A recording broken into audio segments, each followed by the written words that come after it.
Bonjour, c'est encore moi. Je suis Boakwasi à Sérifix. Et je viens ce jour vous parler à vous, mes frères et sœurs de la Côte d'Ivoire et de l'Afrique. Parce que il est important que je vous dise quelque chose.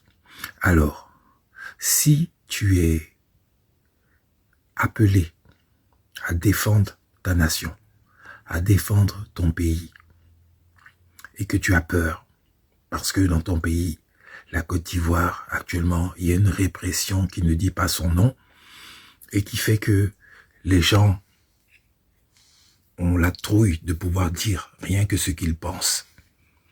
Tu es le bienvenu sur ce live.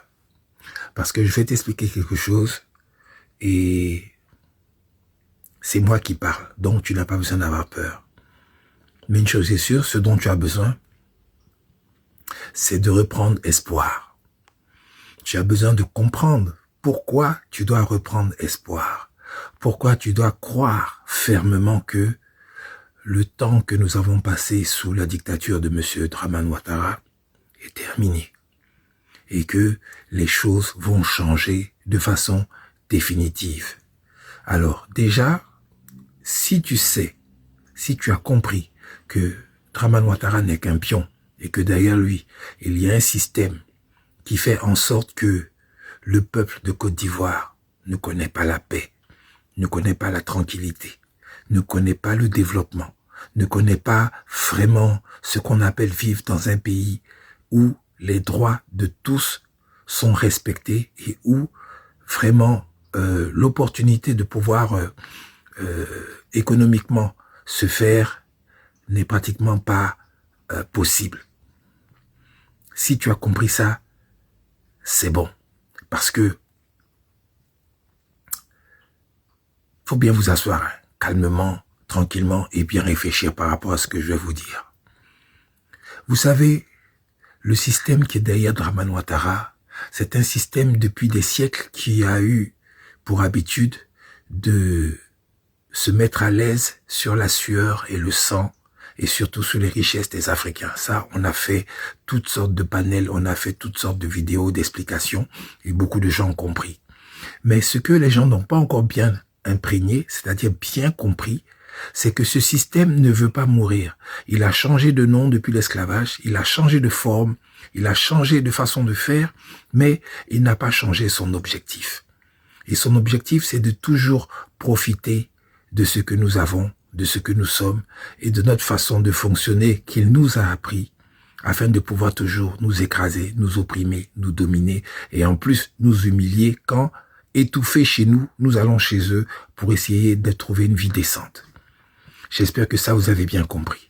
Alors, ce système-là, pour que il puisse perdurer, pour que tout ce qu'il fait puisse être de façon pérenne, toujours continuer, il faut absolument que la paix n'existe pas en Afrique.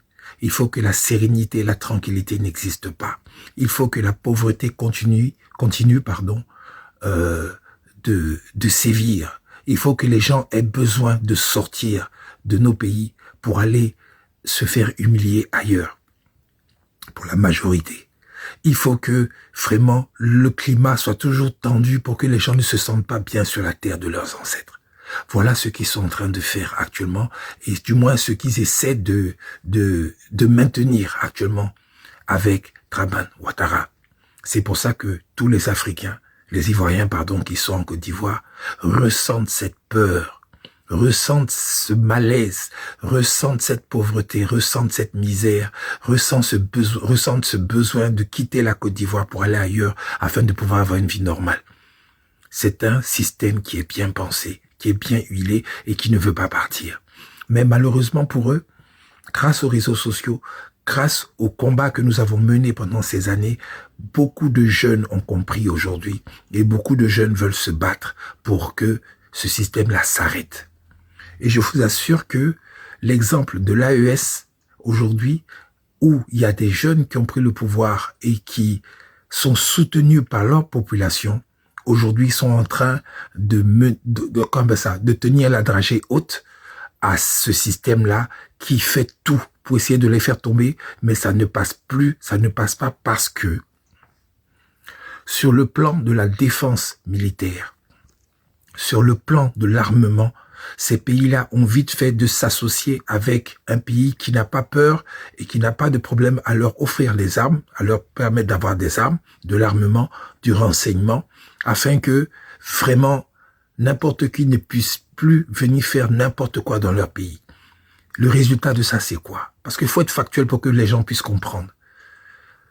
Pendant que l'armée de Takuba ou bien Barkhane, je sais pas quoi, était au Mali, par exemple, la ville de Kidal, Tombouctou, toutes ces villes-là, qui sont des scandales géologiques tellement il y a des richesses dans le sous-sol, étaient aux mains de pseudo-terroristes, qu'on appelle pseudo-djihadistes, pseudo-islamistes ou bien je sais pas quoi, qui en fait étaient là seulement pour semer la terreur, pour ne pas qu'il y ait l'apaisement des esprits et que les gens puissent aller à l'école normalement, avoir une vie décente et développer leur pays.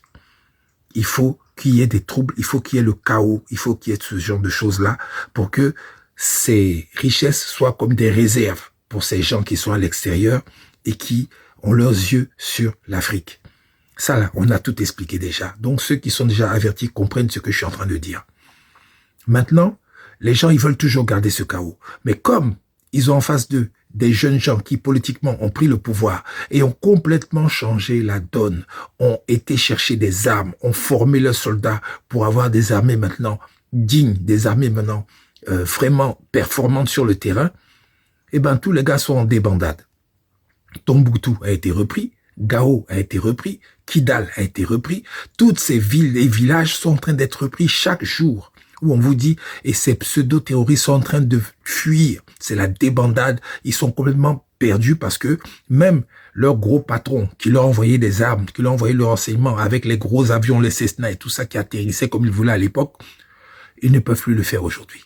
Donc ils sont embrouillés et c'est au niveau de la communication qu'ils sont en train d'essayer de faire la guerre et sur le plan diplomatique à nos frères de l'AES pour essayer de les faire tomber et utiliser des pays qui sont autour de l'AES pour essayer de servir de base à leurs futurs mercenaires qui vont tout faire pour faire tomber ces pouvoirs. Mais c'est peine perdue, c'est fini, c'est terminé.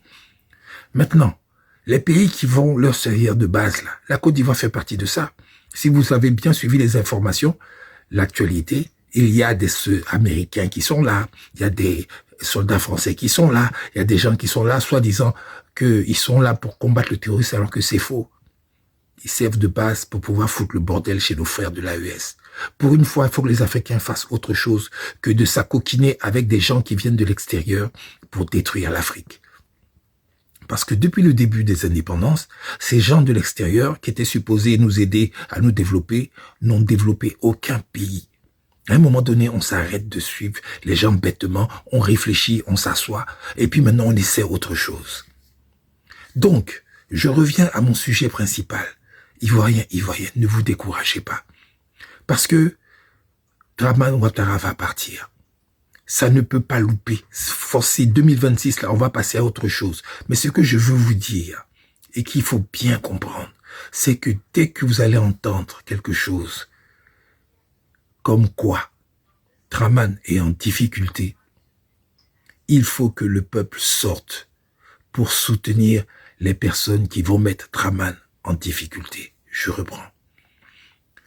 Quand vous allez entendre des bruits qui vont vous dire que M. Dramane Ouattara est en difficulté, il faut que le peuple sorte pour soutenir massivement, comme ils l'ont fait au Mali, comme ils l'ont fait au Burkina, comme ils l'ont fait au Niger, les gens qui vont venir créer des problèmes à Dramane Ouattara. J'espère qu'on se comprend très bien.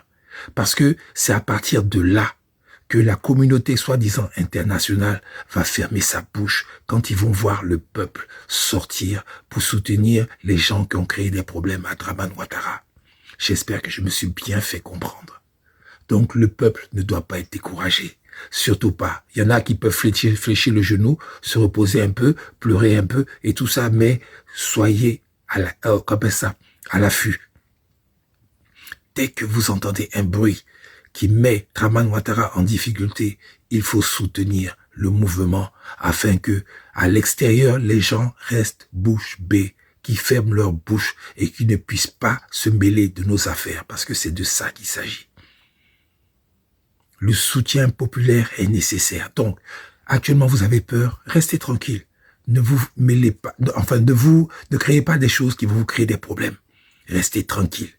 Regardez simplement.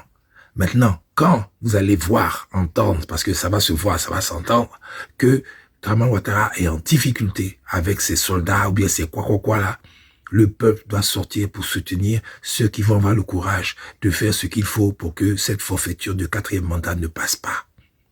Nous ne sommes pas en arrêt. Le combat n'est pas fini. Le combat continue. Dramane n'est pas le président de ce pays. Il prétend l'être. Il force pour l'être. Mais nous, le peuple, on ne va pas le laisser faire. La bataille continue.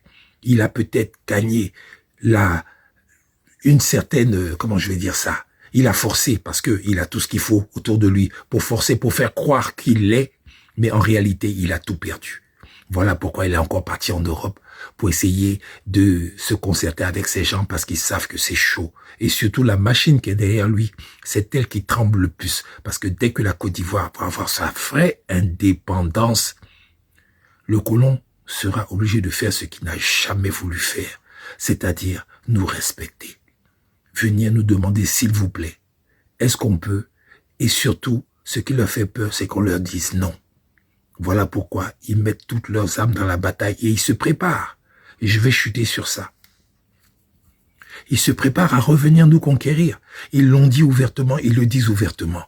Et il y a un chef d'état-major de l'armée française qui l'a encore dit hier devant les maires en France, qu'ils sont prêts à faire mourir leurs enfants.